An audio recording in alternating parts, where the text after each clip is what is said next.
2006 में क्या हुआ था ऐसा? जीबी सिंड्रोम सर एक रेयरेस्ट डिजीज है। पहले पैर में दर्द होना शुरू हुआ, फिर उसके बाद धीरे धीरे करके हाफ साइड में हुआ, फिर राइट साइड में भी स्टार्ट होने लग गया। तो फिर तीसरे चौथे दिन हम लोग हॉस्पिटल गए। हाथ ऐसे बंद थे, इसलिए बेड पे हो जाता बंदा, मतलब व्हील चेयर पे। मेरी रीढ़ की हड्डी से पानी भी निकाला था। 2018 में जब मेरा फर्स्ट टाइम पे गोल्ड मेडल आया था वहां पर, तब जाके खुशी हुई थी, क्योंकि वो मेरी मॉम है, मेरा बिल्कुल बहुत ज्यादा स्ट्रॉन्ग बैकबोन है मेरी, जो नीचे रैम था वहीं अपना बिछाया, सोया, शाम को प्रैक्टिस करी, सीधा घर। उसने मेरे को बोल दिया, लंगड़ा है, पागल है क्या तू दिमाग से। मैं एक दिन ऐसा काम करना है कि इन सबका मुंह ही बंद करना है। नमस्कार, सत श्री अकाल दोस्तों, स्वागत है आपका सफरनामा विद बज्जी।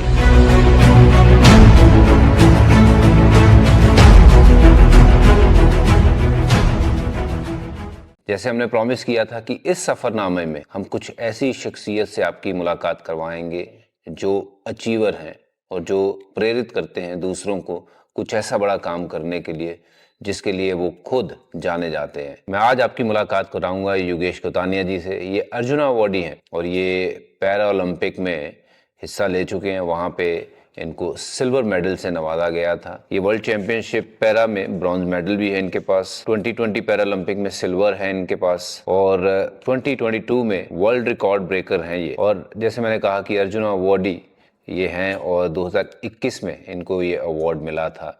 और पहले ऐसे शख्स जिनको प्रधानमंत्री जी ने अपनी मन की बात में बात करते हुए इनका नाम लिया था। तो ये वो शख्स हैं जिन्होंने हम सबको प्रेरित किया है कि अगर आपके मन में वो जलवा हो, वो आग हो कि कुछ बनना है, तो वो आप बन सकते हो। चलिए, मैं स्वागत करता हूँ मेरे छोटे भाई योगेश कुतानिया का मेरे इस बज्जी के सफरनामा में। और ये चक्का फेंकते हैं जिसको कहते हैं डिस्क थ्रोअर। चलिए, स्वागत है आपका योगेश। So much. कैसे हो? मैं एकदम बढ़िया सर। और सबसे पहले मैं आपका थैंक यू बोलना चाहूँगा कि आपने मुझे शो में इनवाइट करा। नहीं, आपका शुक्रिया है कि आप आए हो समय निकाल के। आई नो कि आपके प्रैक्टिसेस चल रहे हैं अगले टूर्नामेंट के लिए, एशियन कप जो आपका एशिया कप होने वाला है उसके लिए। मुझे पता है आप काफ़ी बिजी हो, उसके बावजूद भी आपने समय निकाला, उसके लिए तहे दिल से शुक्रिया। Thank you sir. तो कैसा रहा योगेश आपका बचपन कैसा था आपका? बचपन सर मेरा मतलब बहुत अच्छा चल रहा था, सब कुछ अच्छा चल रहा था, लेकिन अनफॉर्चुनेटली 2006 में जब मैं यहाँ थोड़ा सा आपको, आप थोड़ा अपने गांव के बारे में बताइए। थोड़ा आप कहाँ रहते हो, कहाँ जन्म हुआ और कौन मैं कौन है घर में? प्रॉपरली हरियाणा से हूँ जी और मेरा जन्म बहादुरगढ़ में हुआ था। जी। और स्टार्ट 1997 बॉर्न हूँ। और मेरे फैमिली मेम्बर्स में मेरे पापा, मम्मी और दो बड़ी सिस्टर है। जी। और सबसे ज़्यादा मेरा जो रोल है इस लाइफ में, जो मेरे को आगे तक लेके आए, यहाँ तक मेरे को मोटिवेट करते हुए हर चीज़ में, वो मेरी मॉम है। मेरा बिल्कुल बहुत ज़्यादा स्ट्रॉन्ग बैकबोन है मेरी, जो जी। माएँ तो देखिए बैकबोन होती ही हैं, बट बिना फैमिली के कोई भी जो है वो अचीवर आधा ही रह जाता है। अगर फैमिली की सपोर्ट ना हो तो ज़रूर वो माता जी को भी बहुत बहुत शुभकामनाएं, प्रणाम कि जिन्होंने ऐसे खिलाड़ी को पैदा किया जिसने नाम चमकाया देश भर का। तो 2006 में क्या हुआ था ऐसा? थोड़ा सा अपनी वो इंजरी के बारे में या फिर जो डिसेबिलिटी हम कह देते हैं उसके बारे में थोड़ा अगर बताएं हमें। जीबी सिंड्रोम, इसका फुल फॉर्म क्या है और ये क्या होता है? जीबी सिंड्रोम सर एक रेयरेस्ट डिजीज है। एक वायरस होता है एक टाइप का, उसको बोलता है गुलियन बराय सिंड्रोम। ओके। तो ये पूरे वर्ल्ड में सिर्फ 1% लोगों को होता है। अच्छा।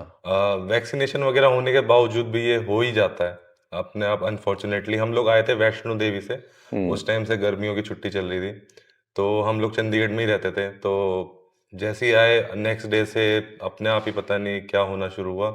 पहले पैर में दर्द होना शुरू हुआ, फिर उसके बाद धीरे धीरे करके हाफ साइड में हुआ, फिर राइट साइड में भी स्टार्ट होने लग गया। तो फिर तीसरे चौथे दिन हम लोग हॉस्पिटल गए, तब डॉक्टर्स ने बताया है कि ये पैरालिसिस नहीं है, पैरालिसिस एक अलग चीज होती है और जीबी सिंड्रोम एक अलग, मतलब वो न्यूरोलॉजिकल डिसऑर्डर होता है एक टाइप का। तो तो इसमें क्या क्या होता है इसमें? इसमें मतलब कंप्लीटली बेड पे हो जाता है बंदा, मतलब व्हील चेयर पे। अच्छा। और ये मेरे लिए बस एक चीज अच्छी थी कि वो जीबी सिंड्रोम जब मेरे को हुआ था तो मेरा हेड पे नहीं गया था। अच्छा। अगर हेड पे होता तो मैं पागल हो जाता। तो वो यहाँ तक रुक गया था, फेस तक आके, तो यहाँ पर रुक गया था एकदम से।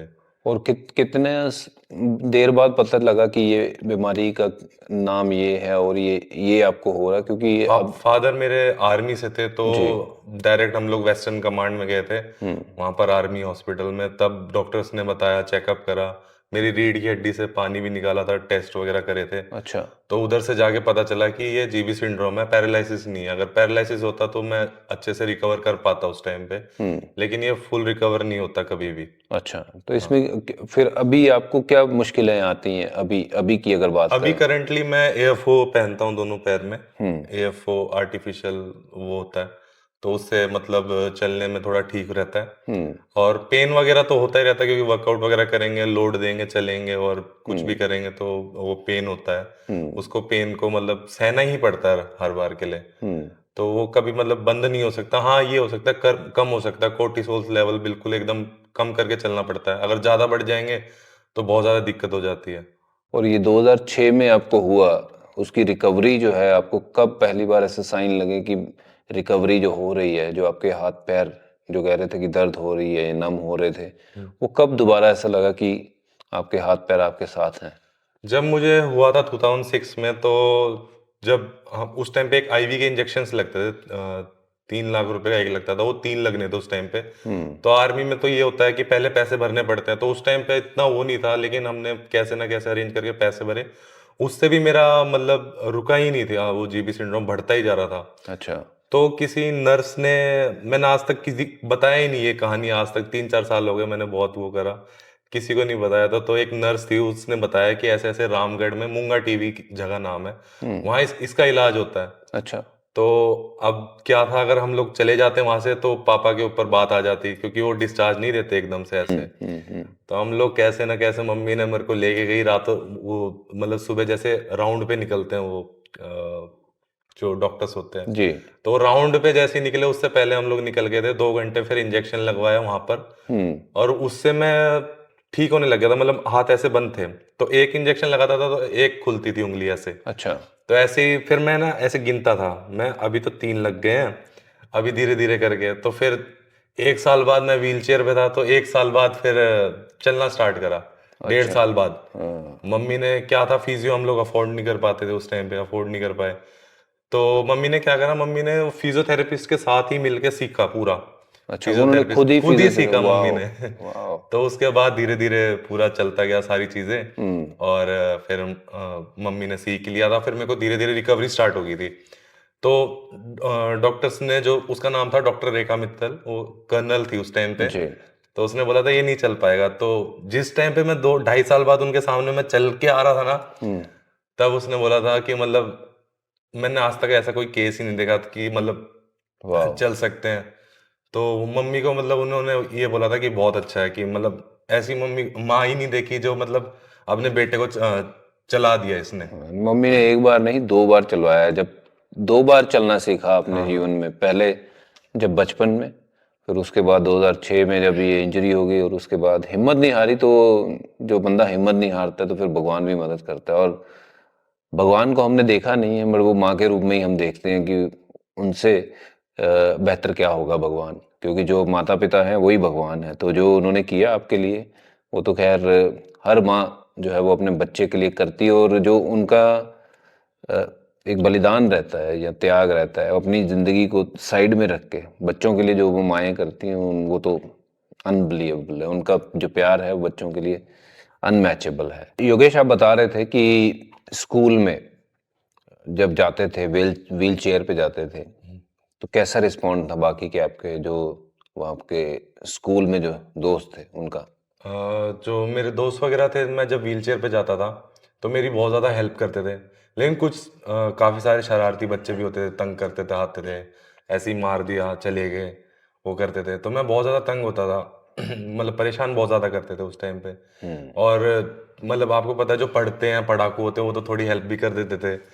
तो मैं हमेशा से बैक बेंचर रहा हूँ। तो मेरी ज़्यादा ऐसे झगड़ा भी बहुत ज़्यादा हो जाता था, क्योंकि वो बहुत ज़्यादा टीज करते थे मुझे, मेरे पैरों को लेके बोलते थे, कुछ बोलते थे। तो कई बार ऐसी मार पिटाई भी होती रहती थी हम सब की।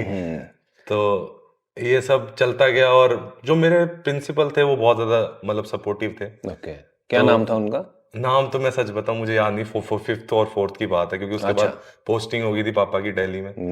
पापा हाँ यहाँ हरियाणा में पोस्टेड हो गए थे, जी। तो इस वजह से नाम मुझे अनफॉर्चुनेटली याद नहीं है उनका। तो और लेकिन जब ये कितने देर तक फिर आप व्हील चेयर पे रहे, और उसके मैं बाद पहला कदम जब लिया, वो कौन सा दिन था, कैसा महसूस हुआ वो? मैं 6th क्लास में जब फर्स्ट टाइम था यहाँ पर पोस्टेड हो गए थे पापा, ईएमई में थे, तो तब मैं जाने लग गया था, क्योंकि एयरफोर्स पहन के मैं चले जाता था। तो वहाँ हाफ पैंट होती थी, तो ऐसे पैरों में पहन के जाता था। तो वहाँ मतलब सब लोग देखते थे, तो मैं हमेशा सोचता था मैं यार ये फुल, उसमें आर्मी स्कूल में क्या है कि आप 9th क्लास में आओगे जब भी आपको फुल पैंट मिलती है। अच्छा। तो मैं बार बार सोचता था, मैं मम्मी को बोलता था मम्मी मैं बात कर लो एक बार प्रिंसिपल से, मैं सब लोग मेरे को ऐसे ही देखते रहते हैं। लेकिन वो स्ट्रिक्ट होते हैं रूल्स आर्मी के स्कूल के, तो बोलते थे नहीं नहीं ऐसे नहीं होता है, ऐसे ही आ जाओ कोई दिक्कत नहीं है। अब थोड़ा क्या है, अब लोग इतना देखते नहीं जितना पहले वो था। अब वो क्योंकि जब से 2021 के बाद पैरालंपिक्स हुआ है, क्रेज अच्छा हुआ है, तो लोग मतलब अच्छी नज़र से देखते हैं, रिस्पेक्टफुल चीज करते हैं, बेचारे की नज़र से नहीं देखते, तो वो चीज़ चेंज होती जा रही है। नहीं, चलिए, ये जो चेंज लेके भी आए हो वो आप लोग लेके आए हो कि अगर आप लोग स्पोर्ट्स में नहीं आते, ये मेडल्स नहीं जीतते, तो लोगों को पता नहीं चलता। और हर किसी स्पोर्ट्स के लिए भी कोई ना कोई हीरोज चाहिए होते हैं जिनको फिर लोग फॉलो करते हैं। कपिल देव साहब ने वो 83 में वर्ल्ड कप जीता था, वो बाद में पोस्टर इतने ज़्यादा वो फेमस हो गए थे कि हम लोगों ने भी अपने कमरों में वो पोस्टर लगाए थे कि कभी इनके जैसा बनना है। तो मार्गदर्शन जब कोई भी करवाता है तो वो तो बड़ा ही होता है, और जो आप लोग कर रहे हो इस फील्ड में बहुत बड़ा है, और कईयों को ये प्रेरित करेगा कि वो आपके जैसे बने, तो उसके लिए शुक्रिया।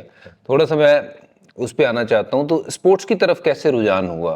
क्योंकि एक बंदा जो व्हील चेयर पे है, उसके बावजूद आपको पता है कि अब आर्टिफिशियल चीज़ों के साथ जो है वो आप चल रहे हो, तो फिर स्पोर्ट्स की तरफ कैसे रुझान? मेरा 12th में जब 93% आए थे, तब मेरा एडमिशन केएमसी में हुआ था, किरोड़ीमल कॉलेज में, देन यूनिवर्सिटी। वो कितने आए थे? 93% थे। 93%? मेरे टोटल मिला के मेरी पूरी स्टडी में 1 से लेके 12वीं तक कभी शायद 93 नंबर ना आए हों। परसेंटेज तो खैर छोड़ ही दो भाई, बहुत बहुत मुबारकबाद उसके लिए। उसके लिए तो अगर मैं सोचता कि पढ़ लिख के कुछ बन जाता, पढ़ लिख के नहीं बनता, ये स्पोर्ट्स ही मुझे बना गई जो बना गई। तो मैं तो जो कुछ सीखा हूँ जिंदगी का, जो थोड़ा बहुत अचीव किया है, वो सिर्फ स्पोर्ट्स के कारण। स्पोर्ट्स मेरी जीवन से निकाल दो तो मैं ज़ीरो हूँ। इतने नंबर आते थे, अंग्रेजी में भी, साइंस में भी, सब में इतने ही नंबर आते थे कि पढ़ते तो उतना ही थे।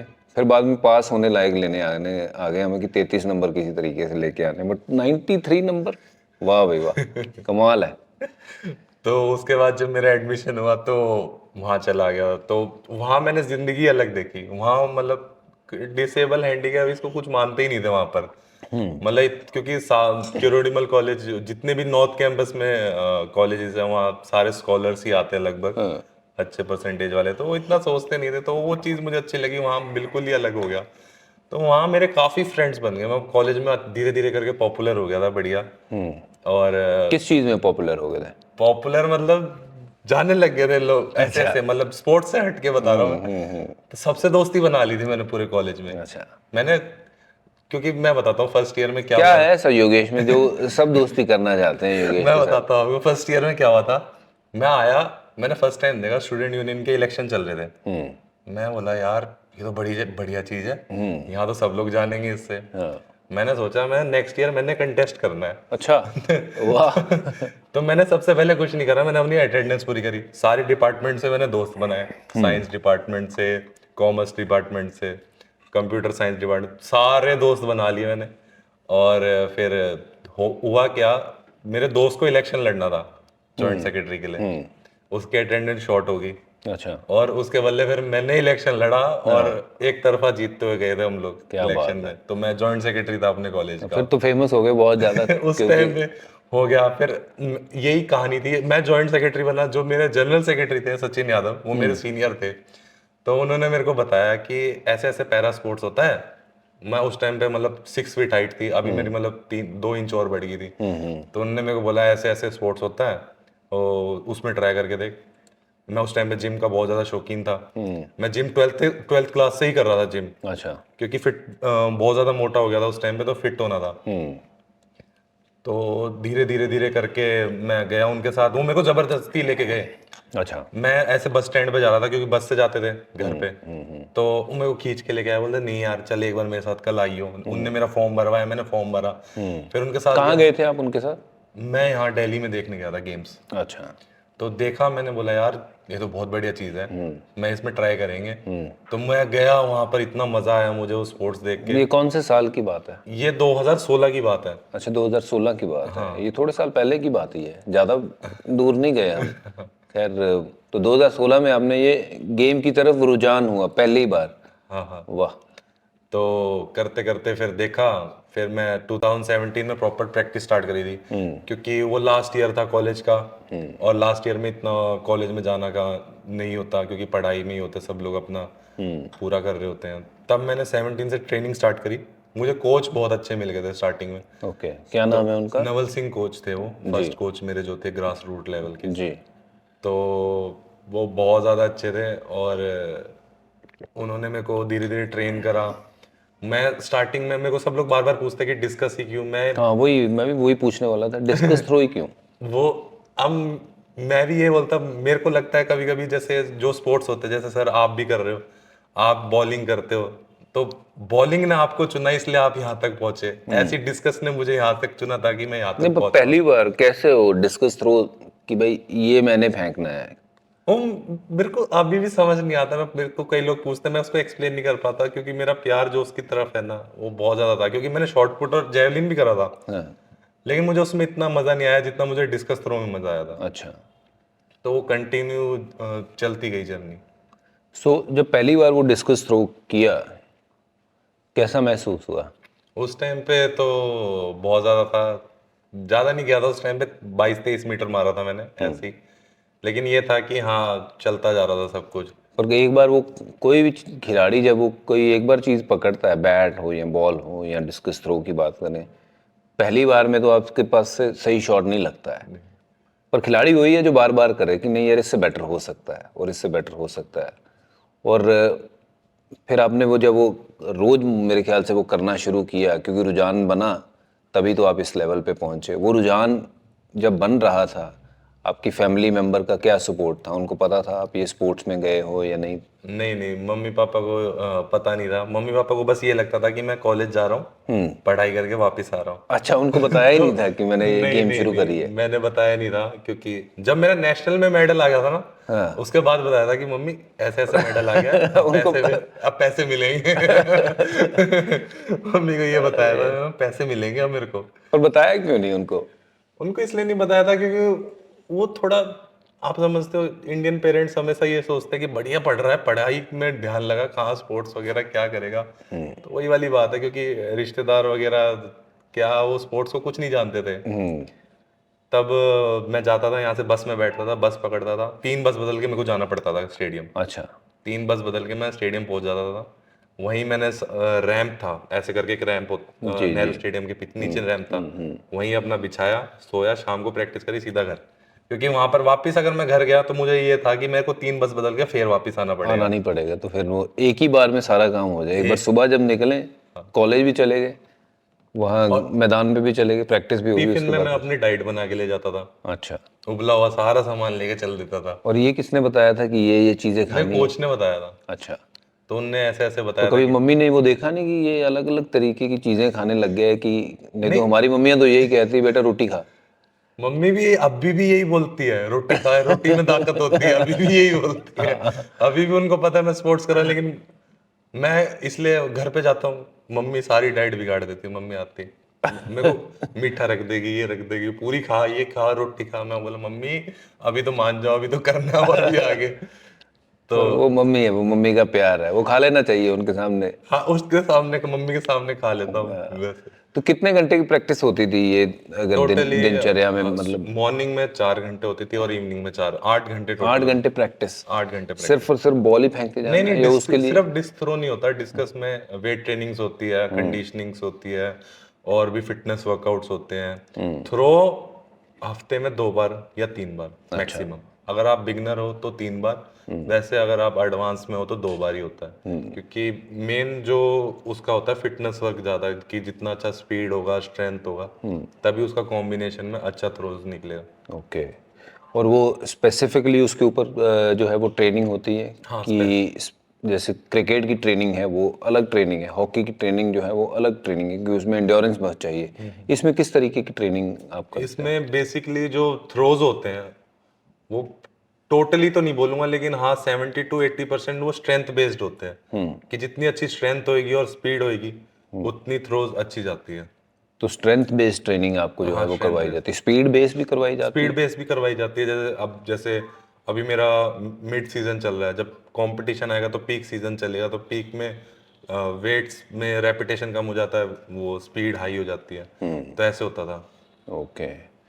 और उसके लिए अब लेकिन जैसे आप कह रहे हो कि 2016 में आपने शुरुआत करी, 17 में आपने यहाँ तक पहली बार जब मेडल जीता, कब वो मोमेंट आई और वो क्या वो लम्हे थे? मैं जब 2018 में मेरा क्या हुआ ऐसा है, मैंने ट्रायल्स वगैरह दिया था, मेरा सिलेक्शन हो गया बर्लिन ग्रैंड प्री के लिए जर्मनी में। मेरा खाली पासपोर्ट, मेरा वीज़ा नहीं लग रहा जल्दी जल्दी, क्योंकि शेनिगन वीज़ा था, तो उसमें फिर मैं भूल गया था कि इंश्योरेंस नहीं करवाया था, तो एम्बेसी से कैसे ना कैसे बात बूत करके वो इंश्योरेंस के कागज उधर जमा करे, और मैं गया फर्स्ट टाइम फ्लाइट और में ये बैठ। सारा प्रोसेस आपको खुद करना पड़ता है या कोई ना कोई होता है नहीं, पैरालंपिक से? होते हैं कमेटी वाले करते हैं, लेकिन हुआ क्या था, वो अनफॉर्चुनेटली मेरी ही गलती थी वो सारी, कि मुझे पता नहीं था उस टाइम पे ज़्यादा कुछ उनने, मतलब क्योंकि कांटेक्ट इतना नहीं था उनसे। फिर सारा कुछ पता चला, फिर गया 2018 में जब मेरा फर्स्ट टाइम पे गोल्ड मेडल आया था वहां पर, तब जाके खुशी हुई थी, क्योंकि नेक्स्ट डे पे सारे फर्स्ट, मैं ऐसा खिलाड़ी हूँ, मेरे सारे न्यूज़पेपर में सारी जगह मेरा वो नाम आ रखा था। मैं फिर मेरे घर पे फोन आए, मेरे पास बहुत सारे फोन आए कि यार भाई तेरी फोटो आ रखी है, मैं बोला है, फोटो दिखा यार मेरे को, भेज कटिंग। उसके बाद फिर धीरे धीरे करके सोने पे सुहागा क्या हुआ, मोदी जी ने मेरा मन की बात में नाम ले नाम लिया। लिया आपका, हाँ, तो तो वो वो मेरे लिए सबसे ज्यादा, मतलब मैं एक नॉर्मल खिलाड़ी था उस टाइम में, मैं अपने आप को नॉर्मल ही मानता हूँ, क्योंकि फर्स्ट मेरा इवेंट और फर्स्ट में ही मेरा वो हो गया, उस टाइम पे इतना नाम ले दिया। फिर मैं जब गया, मैं देखा मेरे पास फोन आ रहे, बोलते तेरा मोदी जी ने नाम लिया है, ट्वीट कर रखा है देख। मैं बोला यार क्या मजाक कर रहा है। हाँ। मैं गया, मेरी बहन मेरे को फोन करी जा रही है, बोलती बार बार फोन तो उठा ले, क्योंकि तो कैसा कैसा महसूस होता उस टाइम मेरे को है? नहीं समझ आया, मैं बोला भाई मजा आ गया बस। है ना, वो अपने जोन में चले गए कि वाह। हाँ, उस और टाइम पे बहुत ज्यादा खुशी हुई थी, क्योंकि फर्स्ट टाइम वो मेरे को बहुत ज्यादा मोटिवेट कर बात गया। करी थी तो उस वक्त मम्मा से बात करी आपने? हाँ, मम्मी से बात करी थी। उनकी क्या फीलिंग थी? मम्मी तो बहुत ज्यादा खुश थी। अब मैं आपको एक चीज बताऊंगा, आज तक मुझे इतना टाइम हो गया खेलते हुए, 7 साल हो गए, ना मेरे पापा ने मेरा गेम देखा कभी, ना मम्मी ने लाइव, मतलब वैसे देखा है टीवी वगैरह पे, लेकिन लाइव कभी भी नहीं देखा। तो आपको मन नहीं करता कि अगली बार कहीं करता ओलंपिक है, खेलने जाऊं या फिर मैं एशियन गेम खेलने जाऊं, मैंने जब बहुत बार भारत को बोला, रिप्रेजेंट करूं तो वहां मेरे मदर फादर वहां बैठे हों? मैंने मम्मी पापा को बहुत बार बोला है, दिक्कत क्या है, पापा को लगता है चक्कर आते हैं उसमें, फ्लाइट्स में। और बैठे हैं वो है, फ्लाइट में बैठे हैं? पापा कारगिल वॉर लड़े हुए हैं, नहीं, फ्लाइट में? हेलीकॉप्टर में भी बैठे हैं तो पापा। फिर उनको कैसे चक्कर आ सकता अब है? ऐसा हुआ था, क्योंकि ओलंपिक से पहले मैं बताता हूँ आपको क्या हो गया था, पापा को हो गया था। कारगिल वॉर में? हाँ, पापा को मेडल है कारगिल वॉर में, वाओ। पापा को मिला था। तो तो 2000, अभी जब मैं टोक्यो की प्रिपरेशन कर रहा था, तो मैं कैंप में था, तब हुआ क्या, मेरा शिफ्ट हो गया कैंप दिल्ली से सोनीपत, तो मैं सोनीपत चला गया, और उस टाइम पे लॉकडाउन लग गया, सेकंड लॉकडाउन लगा था, तो अलाउड नहीं था मतलब इधर से उधर जाने का। तो मम्मी पापा को हो गया कोरोना, उन्होंने मेरे को बताया ही नहीं, मैं आराम से अपनी तैयारी कर रहा हूँ। तो बाद में पापा के, मम्मी तो ठीक होगी एक हफ्ते बाद, पापा का ठीक नहीं हो रहा था, पापा को बोल दिया, पापा के लिए सब लोग, मतलब मेरे को किसी ने बताया ही नहीं, ना दीदी ने ना किसी ने, ताकि टेंशन हो जाएगी, क्योंकि इसको जाना है अभी खेलने के लिए। पापा को डॉक्टर्स ने बोल दिया था कि 3 दिन बाद नहीं हो सकता कुछ भी, क्योंकि 1% ही लंग्स ठीक थे। अच्छा। तो उसके बाद से ही पापा को वो थोड़ा सा चक्कर वगैरह का, इन अच्छा, सब का ये प्रॉब्लम। आफ्टर कोविड इफेक्ट हाँ, आफ्टर बोलते हैं कोविड उसे? इफेक्ट हुआ था, इस वजह से वो डरते हैं अभी फ्लाइट में जाने से। अच्छा। नहीं, चलिए, आई होप कि वो जल्दी ठीक हो जाए उस चीज़ से, और उनको मौका मिले आपको लाइव देखने का। किसी भी माँ बाप के लिए सबसे बड़ा सौभाग्य होगा कि उनका बेटा जब इंडिया को खेलते हुए उनको लाइव देखना, मतलब बहुत बड़ी बात होती है। मेरे फादर की भी यही इच्छा थी कि मैं जो है वो जब मैच खेल रहा हूँ तो वो वहाँ स्टेडियम में बैठ के मैच देख रहे हूँ पवेलियन में, पर वो हो नहीं पाया। बट आई एम श्योर जहाँ भी हैं वो वहाँ से मुझे देखते हैं, और उनका आशीर्वाद जो है वो हमेशा बना रहता है, जिसके कारण मैं जीवन में आगे बढ़ा हूँ। तो बट आई होप कि आपके जीवन में ये काम जो है वो हो, और आपके पापा मम्मी, आपकी बहनें, फैमिली आपको वहाँ से बैठ के चीयर करे कि ये हमारा भाई, हमारा बच्चा खेल रहा है। हाँ, मैं चाहूंगा कि एक बार ये होए। नहीं, अभी सामने जो एशियन गेम्स है, फिर उसके बाद पैरालंपिक जो पेरिस में है, तो तब तक मैं उम्मीद करता हूँ कि आप अपनी तैयारी तो करें। फादर साहब की तैयारी भी शुरू कर देते हैं कि थोड़ा थोड़ा उनको भी वो प्रैक्टिस करवानी शुरू कर दें। सिमुलेट प्रैक्टिस करवाते हैं ना कि फ्लाइट में बैठे हैं और कुछ नहीं हो रहा है। बट आई होप कि वो देखें, किसी भी फादर मदर के लिए बहुत प्राउड वाली मोमेंट है। तो उसके बाद ये मोदी जी ने नाम ले लिया, अब आप फेमस हो गए हो, सब जगह पे आपको लोग जानते हैं, जॉब बड़ी अच्छी मिल गई है, अर्जुन अवार्डी हैं। अर्जुन अवार्डी जब मिला, जब अर्जुन अवार्डी कोई खिलाड़ी बनता है, वो कितना गर्व की बात होती है जब वहाँ पे राष्ट्रपति जी से वो अवार्ड मिलता है। थोड़ा सा उसके बारे में बताइए। जब मेरे को 2021 में पैरालंपिक्स के बाद अर्जुन अवार्ड मिला, तो मैं बहुत ज़्यादा एक्साइटेड था, क्योंकि मेरा एक सपना था कि मेरे को अर्जुन अवार्ड मिल जाए तो बढ़िया है, उसके बाद मैं खेल रत्न के लिए मिल जाए वो भी बढ़िया है। तो मैं ऐसे अपनी लिस्ट बनाता था कि मुझे पहले ये मिलना चाहिए। तो अर्जुन अवार्ड तो टिक हो गई। हाँ, अभी नेक्स्ट टाइम खेल रत्न के लिए करेंगे। तो अर्जुन अवार्ड मिला तो वो तो टोटली लाइफ चेंज कर दिया था, क्योंकि उसके साथ साथ मोटिवेशन भी मिलती है, और फिर काफ़ी सारी, अगर देखा जाए तो फैसिलिटीज़ भी बहुत सारी मिलती है उसके साथ साथ। तो वो चीज़ बहुत ज़्यादा अच्छी थी। और गए जब मैं सामने जब खड़ा हुआ था, क्योंकि ऐसे जाके वो हाथ जोड़ने पड़ते हैं, वो पूरा प्रॉपर बताते हैं ऐसे करके। जब मैं सामने ऐसे करके खड़ा था, मेरे दिमाग में कुछ समझ नहीं आ रहा था। फिर उसके बाद वो नाम ले रहे थे बार बार, योगेश कथुनिया, वो बार बार आगे जाना होता है, प्रोटोकॉल होता है उनका, टाइम लिया आगे जाने का। तब गया तो रामनाथ कोविंद जी थे उस टाइम पे प्रेसिडेंट। उन्होंने मेरे कान में मेरे को बहुत ज़्यादा मोटिवेट करा। तो उन्होंने मेरे को बोला था, तो मैंने तुम्हारी मम्मी की कहानी सुनी हुई है। हमेशा से, चाहे मोदी जी से मिला मैं, जिन पॉलिटिशियन जिनसे भी मिला, उनको हमेशा मेरी मम्मी की कहानी याद। वो मेरे को मम्मी के नाम से, मतलब कहानी से पहचानते हैं सब लोग। वाह वाह। और कितना मज़ा आता है जब कोई आपके गुणों के लिए आपकी मम्मी को वो क्रेडिट मिलता है कि हाँ भी उनकी वजह से ये सारा काम हुआ। और वाकई अगर वो फिजियोथेरेपिस्ट खुद नहीं बनते तो आपकी रिकवरी इतनी जल्दी नहीं होती। तो मम्मी का तो आज भी उतना ही बड़ा रोल है जितना बड़ा तब था। आजकल कैसे मम्मी आपको ट्रीट करती है? ये नहीं बोलती कि बेटा बड़ा हो गया, तेरी शादी कर दे। शादी, वो रोज बोलती मम्मी। अब तो बंदा फेमस हो गया है, मम्मी कहेगी तेरी शादी करवानी है। और आई एम श्योर, क्योंकि कॉलेज में सेक्रेटरी लेवल पे भी थे बंदे, तो फिर वहाँ पे कोई गर्लफ्रेंड वगैरह भी बनी होगी। नहीं नहीं, कॉलेज में नहीं थी कोई भी कोई गर्लफ्रेंड। भी नहीं थी? नहीं नहीं नहीं नहीं, ऐसे कैसे हो सही में नहीं थी गर्लफ्रेंड। सकता? अच्छा, नहीं, नहीं, झूठ भी बड़ा अच्छा बोलता है ये। ऐसे कैसे हो सकता है? 6 फुट 2 इंच लंबा बंदा, तगड़ा बंदा, जिम करता हो और अचीवर हो, और गर्लफ्रेंड ना हो। हुआ क्या था ना, मेरे दोस्त जो था ना पुलकित, जब तैयारी कर रहे थे, तो उसने बोला था गर्लफ्रेंड नहीं बनानी, क्योंकि तू अभी इलेक्शन की तैयारी कर रहा है। अच्छा। और वो हुआ क्या, वो सारी गर्लफ्रेंड लड़कियां वो पटा गया।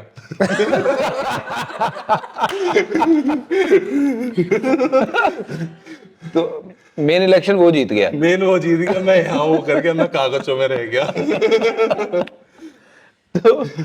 तो अभी घर पे रिश्ते भी बहुत आते होंगे हाँ, कि? बहुत रिश्ता आते हैं। अभी रिसेंटली एक जज का आया था लड़की का। अरे वाह।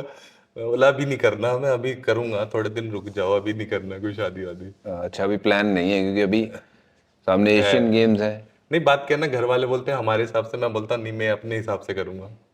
नहीं, शादी तो अपने हिसाब से ही कर लेना, पर अगर कोई अच्छा रिश्ता आता है तो व्हाई नॉट। नहीं, मेरी है गर्लफ्रेंड है तो उससे अरे ये हुई ना बात। इस वजह से। अच्छा चलिए, मैं उसके बारे में ज्यादा पूछूंगा नहीं, क्योंकि मुझे पता ये बताएगा नहीं कौन है, क्योंकि नहीं तो सबको पता चल जाएगा, फिर मम्मी वहीं पे पहुंच जाएंगी, है ना। वही पहुंच जाएगी।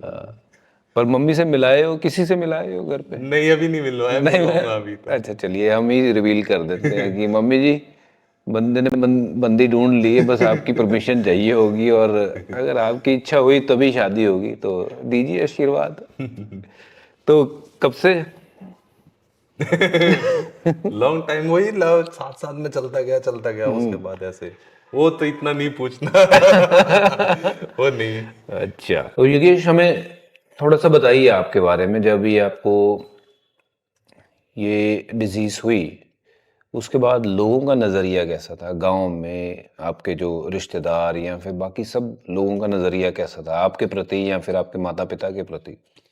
जब मुझे हुआ था तो जो आस पड़ोस के लोग थे, जितने भी रिश्तेदार थे, वो तो हमेशा से मतलब डिमोटिवेट ही करते थे, कभी मोटिवेट। हमारे क्या है, हरियाणा में सीधा देसी भाषा में बोलते हैं, यार मीना तेरी तो करम फूट ली है, ऐसे बोलते हैं। मतलब अच्छा, मम्मी का हाँ नाम समझ, मीना था इसलिए। हाँ। तो मम्मी रोती थी, मम्मी मतलब मेरे आगे तो नहीं रोती थी, मेरे को बहुत ज्यादा मोटिवेट करती थी।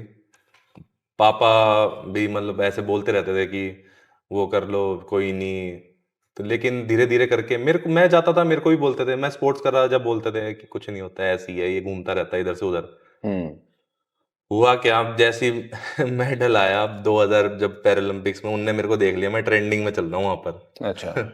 उसके बाद सबके फोन आए, मेरे स्कूल वालों के, सबके। हम्म। तो जिनसे भी मतलब जिनने मेरे को बहुत ज्यादा तंग करा था, मैंने किसी का फोन ही नहीं उठाया। अच्छा। मैं जो रिश्तेदार भी थे ना, थैंक यू। अब क्या हो गया ना, अब बराबर हो गया सब कुछ। हम्म। तो जब भी देखते तो बोलते, यार तेरे से तो बढ़िया है ही नहीं। मतलब जो जो पहले मुझे पहले डिमोटिवेट करते पहले थे, क्या बोलते थे उन मतलब दिनों की कुछ नहीं कर पाएगा, ऐसे ही है, ऐसे ही घूमते है, करता रहता है। मैं बोला यार एक दिन, फिर मैं घर पे जाके सोचता था ना, मैं एक दिन ऐसा काम करना है कि इन हम्म। सबका मुंह ही बंद करना है। हम्म। तो वो चीज हुई। वो पैरालंपिक्स ने ही बंद कर दिया सबका हम्म। मुंह। उसके बाद से मेरे से अब कोई वो कुछ नहीं होता। उसके बाद धीरे धीरे अब भगवान की दुआ से सारी चीजें चलती गई स्मूथली। मतलब पहले लोगों ने बहुत ज्यादा डिमोटिवेट करा, लेकिन स्पोर्ट्स में जाता था मैं, मोटिवेट होता था, क्योंकि आसपास में मेरे काफी लोग ट्रेनिंग कर रहे होते थे। हम्म। उनको देख के, उनकी भी सबकी अलग अलग कहानी थी, उनसे मतलब मोटिवेट होता गया मैं धीरे धीरे। हम्म।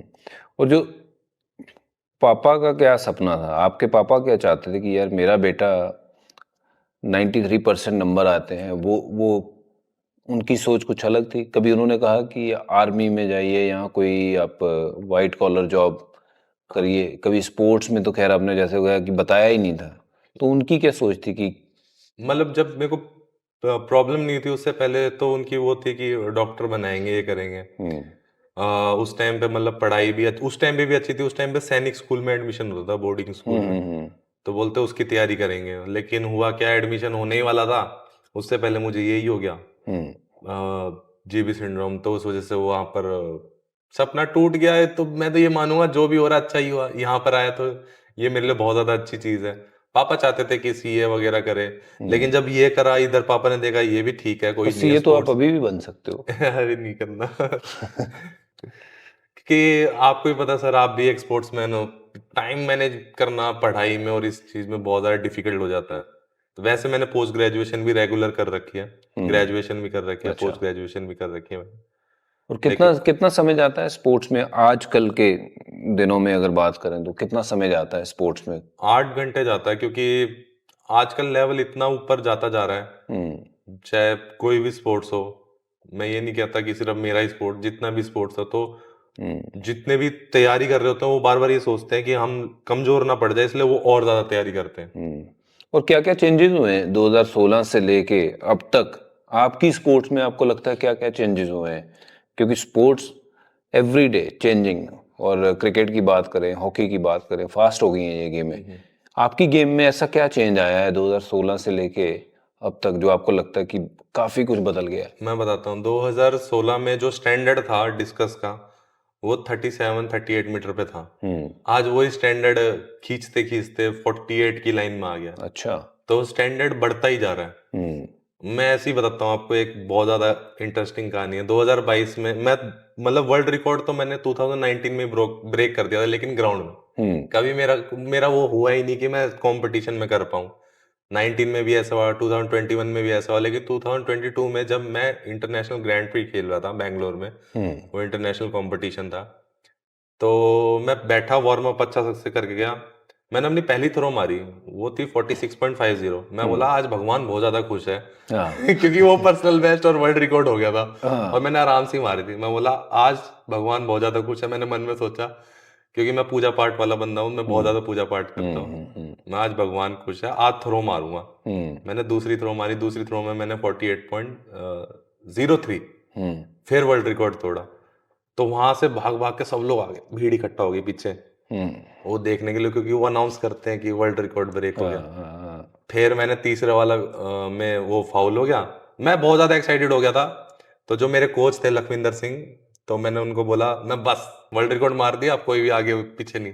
वो पीछे से मेरे को गाली दे रहे, बैठ के और थ्रो करनी है उतरना नहीं है अभी।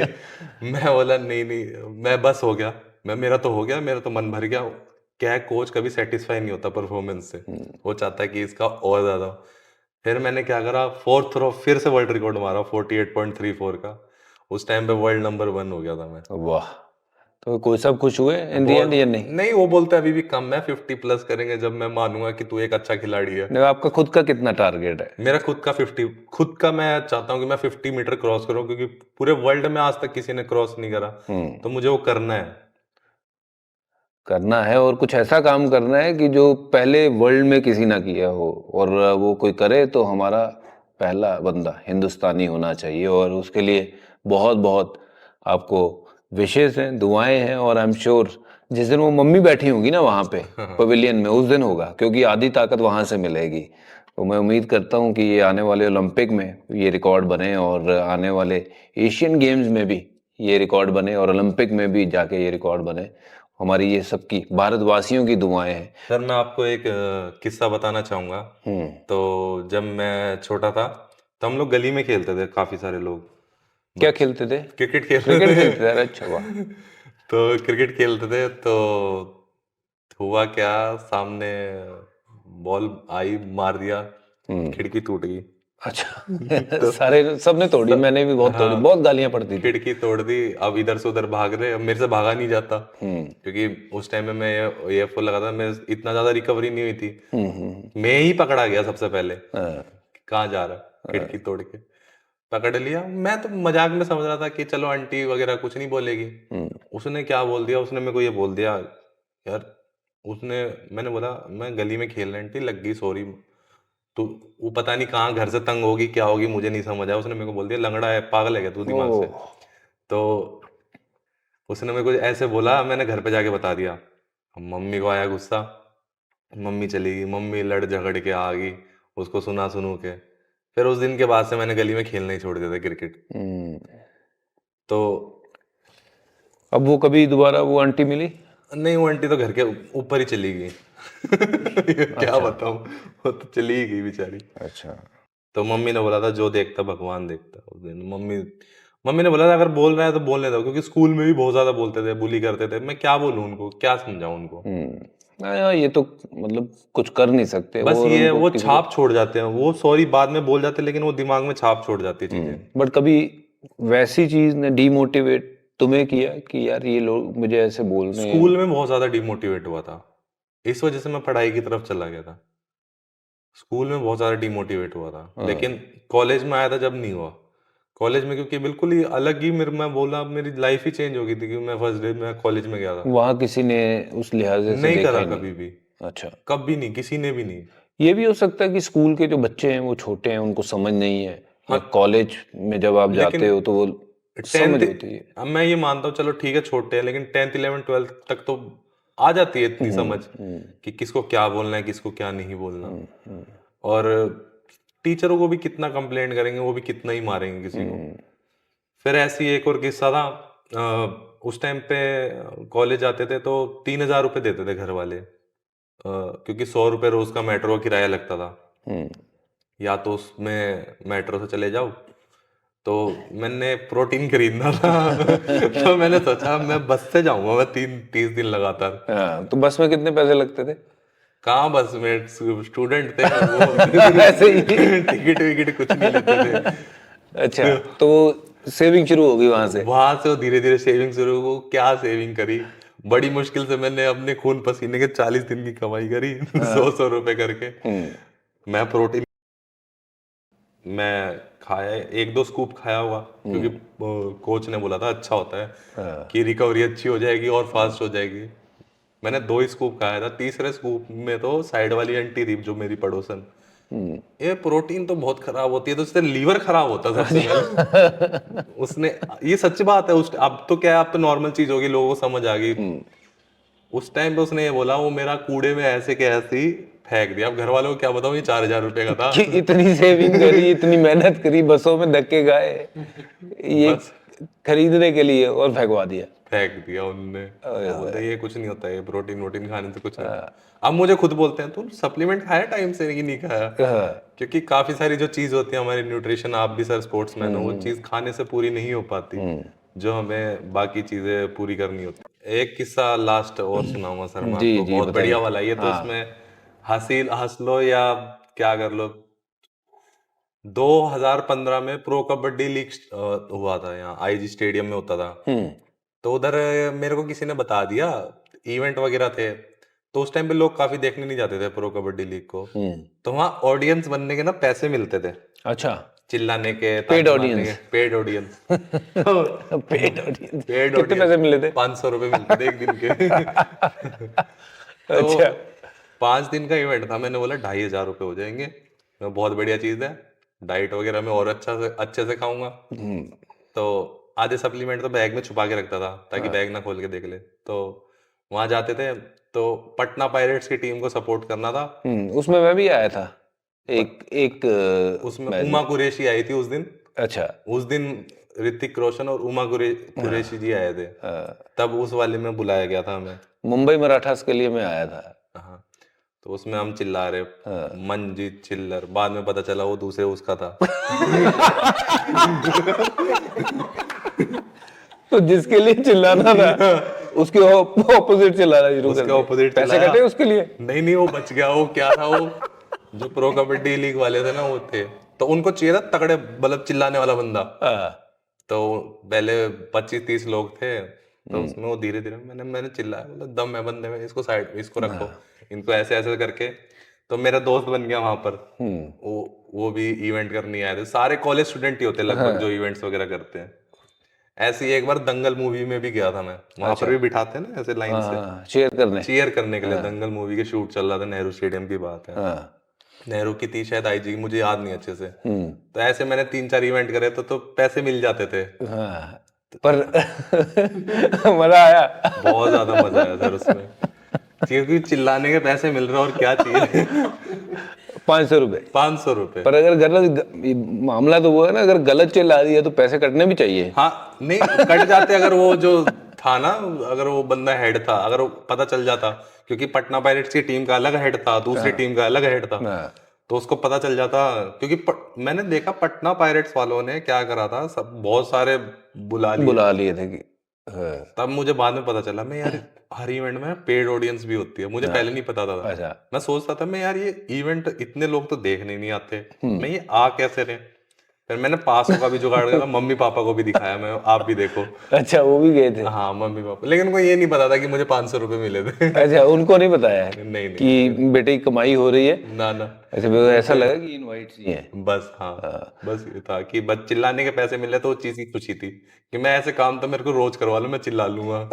नहीं नहीं, अब दुनिया चिल्ला रही है जब आप खेल रहे हो, तो ये कितनी बड़ी बात है। और कितना कभी ऐसे सोचा था कि यार अब मैं इनके लिए चिल्ला रहा हूँ, एक दिन ऐसा आएगा कि सारे लोग मेरे लिए चिल्लाएंगे, और वो पेड ऑडियंस नहीं होती। नहीं नहीं, जो पैरालंपिक खेलने जाते हैं या भारत के लिए जब कोई खेलने जाता है, वो पेड ऑडियंस नहीं होते। नहीं नहीं, क्योंकि ये जो छोटी मोटी लीगें हैं उनमें तो पेड ऑडियंस आ जाती है। हाँ, पर जब कोई भारत के लिए खेल रहा हो किसी भी स्पोर्ट्स में, तो वहाँ पेड ऑडियंस नहीं आती। कैसा लगा जब चिल्लाने वाला खुद खेल रहा है और उसके लिए अब तालियां बज रही हैं और उसकी प्रशंसा हो रही है। ऐसे ही एक और किस्सा था कि 2019 में क्या हुआ, फर्स्ट इंटरनेशनल डेब्यू था, वर्ल्ड चैंपियनशिप था। पीछे से कोच खड़े थे सारी दुनिया वाले, क्योंकि 2018 में मैंने ऐसी छाप छोड़ दी थी कि मैं आऊंगा और करके जाऊंगा कुछ। तो वहाँ सारे लोग की नज़र थी मेरे पे, क्योंकि एक इवेंट चलता है, एक ही टाइम पे देख रहे होते हैं। तो मेरा फर्स्ट फाउल हो गया। मैं बोला कोई नहीं, उसने रेड फ्लैग उठा दिया। मैं कोई नहीं, दूसरा मार देंगे। दूसरा भी फाउल हो गया। मैं कोई नहीं, तीसरा मार देंगे। मैं बोला ये क्या हो रहा है? तो पीछे से कोच साहब ने बोला कि भाई क्या कर रहा है, सारे फाउल कर देगा, यहीं घर जाएगा। क्यों? मैं मेरा क्या है, मैं हमेशा से टिक करके आता हूँ कि मेरा मेडल आना ही आना है। कौन सा आना है ये भी टिक करके आता हूँ हमेशा। अच्छा। तो मैं बोला यार ये योगेश तेरी तो कैलकुलेशन बिगड़ गई है। हम्म। तो पीछे से फिर कोच साहब ने बोला कुछ नहीं करना, हाथ हाथ मार दे, पीछे घूमना। सर यकीन नहीं मानोगे, मैंने हाथ हाथ से उतनी थ्रो मार दी थी बिना घूमे, ऐसे करके मार दी थी। और अच्छा। उसी में ही मेरा मेडल आ गया था। अरे वाह।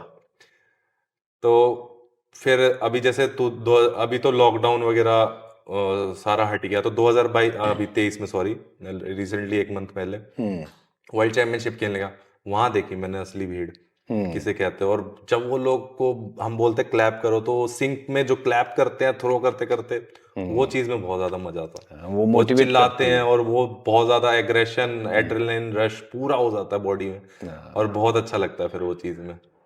बंदा खेलता ही उसी के लिए है, क्योंकि जो वो फील है वो सिर्फ और सिर्फ खिलाड़ी जानता है। और वो कानों में जो गूंज सुनाई देती है, वो ऐसा लगता है कि कहीं दूर से वो आवाज आ रही है, क्योंकि आप फोकस इतना ज्यादा होते हो, आपको सिर्फ और सिर्फ दिखता है कि मैंने वहां फेंकना है या फिर मैंने बॉल वहां फेंकनी है। बट वो जो साउंड है वो आज भी कानों में जब गूंजती है तो एकदम से बंदा उड़ जाता है कि यार, कि वाह, हाँ, उसके लिए बंदा खेलता है। तो वो सबसे, मुझे लगता है कि प्लेयर की असल कमाई वो है, पैसों से कमाई नहीं होती है। नहीं प्लेयर है। की असल कमाई वो है जो पूरे मैदान में आपका नाम जब गूंज रहा होता है, वो प्लेयर की असल कमाई है। तो वो कैसा महसूस हुआ जब आपका नाम जब शिखर पे लिया गया, आपको मेडल पहना रहे हैं, वहाँ नेशनल एंथम भी होता है। अनफॉर्चुनेटली इस बार तो नहीं है, क्योंकि जिसका गोल्ड मेडल होता है उसका नेशनल एंथम वहां पर होता है। लेकिन नेक्स्ट टाइम पक्का होगा कि मैं अपना वो करूं, और ये हुई ना बात। इंडिया का नाम, इंडिया का झंडा सबसे ऊपर जाए, और मेरा ही हमारे इंडिया का ही नेशनल एंथम बजे। वाह। तो इस बार जब वो आप टिक करके जाते हो कि मैंने ये मेडल लेके आना है, इस बार कौन से नंबर पे टिक किया है? करता मैं हमेशा गोल्ड पे, आ जाता सिल्वर। तो मैं बताता हूँ इसकी भी बहुत पीछे कहानी है। मैंने घर पे फोन करा, घर वाले कुछ ढोल बाजे बज रहे हैं यहाँ पर वर्ल्ड चैंपियनशिप के बाद। हाँ बढ़िया यार, बढ़िया हो गया, कोई नहीं। मैं बोला यार मम्मी गोल्ड नहीं आया। मैं दुखी था, मैं इस मेडल से सेटिस्फाई नहीं था। मैं मम्मी मम्मी ने बोला कोई नहीं, 2019 में ब्रॉन्ज आया था, इस बार सिल्वर आया, अगली बार गोल्ड आएगा। ऐसी ओलंपिक में सिल्वर था, नेक्स्ट टाइम गोल्ड आएगा। हाँ। तो वो चीज चलती रहती थी। अभी आप भी सर खिलाड़ी हो, मैं भी खिलाड़ी हूँ, खिलाड़ी कभी सेटिस्फाई नहीं हो पाता अपनी परफॉर्मेंस से, बिल्कुल। कितना ही अच्छा कर दे। तो नेक्स्ट टाइम तो गोल्ड ही लेके आना। एशियन गेम के लिए तो तैयारी कर रहा हूँ अभी, करंटली एशियन रैंक भी फर्स्ट चल रही है।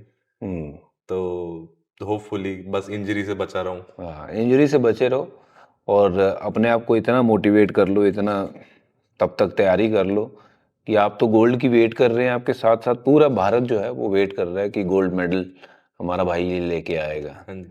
कोई मैसेज जो आप देना चाहते हो अपने दोस्तों को, अपने चहेतों को और हिंदुस्तानियों को, कोई मैसेज? मेरा शुरू से हमेशा से एक ही मैसेज रहा है सबके लिए कि करो तो उस काम को अधूरा ना छोड़ो, उसको पूरा करो। प्लस जितने भी आसपास में लोग हैं, कोई भी स्पोर्ट्स से हो, उसको कभी भी डिमोटिवेट मत करना, क्योंकि जिस दिन उसकी किस्मत चमकेगी और पलटेगी, उस दिन आप ही उनको याद करोगे और वो आपको बिल्कुल याद नहीं करेंगे। तो स्पोर्ट्समैन की इज्जत करो, क्योंकि स्पोर्ट्समैन किस बैकग्राउंड से आते हैं, कैसे उठ के आते हैं, उनके कितने स्ट्रगल्स रहे हैं, उनको कभी भी उनसे सीखो चीजें, उनसे मोटिवेट हो, कभी भी उनको डिमोटिवेट ना करें। That's a great message. और इसमें सिर्फ एक यही ऐड करना चाहूँगा कि कोई भी स्पोर्ट्समैन जो है वो कभी हारता नहीं है। स्पोर्ट्समैन हमेशा जीतता है और या फिर वो सीखता है, और इन्होंने भी जीवन में बहुत कुछ सीखा। हमने भी जीवन में जितनी देर क्रिकेट खेले कुछ ना कुछ सीख के आते थे। जिस दिन हार के आए उस दिन भी सीख के आए, जिस दिन जीत के आए उसमें भी कुछ ना कुछ चीज़ एक ऐसी छिपी होती थी कि शायद अगर वो चीज़ और बेहतर करते तो रिजल्ट और बेहतर होते। तो स्पोर्ट्समैन पे अगर ये चीज़ लागू होती है तो सबकी निजी ज़िंदगियों में लागू होती है कि आप पहले अगर हारते हो अपने दिल से हारते हो, और जिस दिन आपका दिल हार गया तो फिर आप दुनिया जीत नहीं सकते हो। पहले आपको यकीन करना होगा कि आप दुनिया जीत सकते हो, फिर सारी दुनिया आप पे यकीन करती है। जैसे योगेश ने किया, पहले इन्होंने बिलीव किया कि मैं ये कर सकता हूँ, और जब दुनिया ने देखा जो जलवा इन्होंने दिखाया है तो उन्होंने बिलीव करना शुरू किया है।